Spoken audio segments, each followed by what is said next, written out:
In the 1960s and early 70s, women were asked to volunteer in the Vietnam War.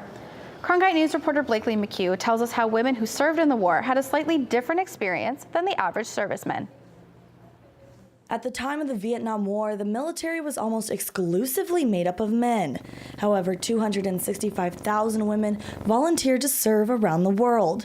11,000 of those actually served within the country's borders. Even though we were a select few, we really didn't look at it that way. There were about 1,000 women who served in non-medical capacity. There were approximately 10,000 women who served in the medical field. The women who did serve in the war had fewer job options than men.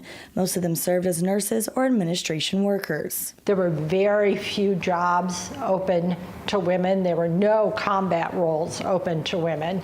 In Vietnam, you were either, the majority, about 85% of the women were nurses. The other 15% were admin workers, headquarters workers, things like that. Those who worked in country faced a security challenge, having to rely on men for protection. We weren't allowed to carry weapons, okay? If we were under attack, the doctors, who were primarily male, could carry a weapon. But when women came home from the war, people didn't believe they had been in Vietnam. They thought women were safe outside of combat zones. The rare occasion when the conversation might come up and I would say something, I'd have people look at me and say, "Oh yeah, right.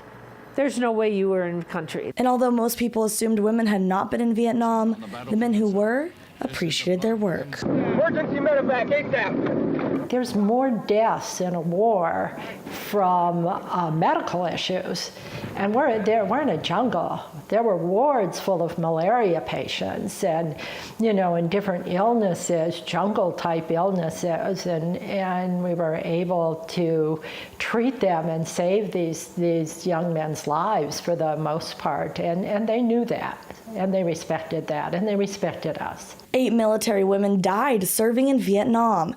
Their names are inscribed on the Vietnam Memorial in Washington. In Phoenix, Blakely McHugh, Cronkite News. New episodes of the Ken Burns documentary on the Vietnam War continue tonight and run through Thursday right here on Arizona PBS.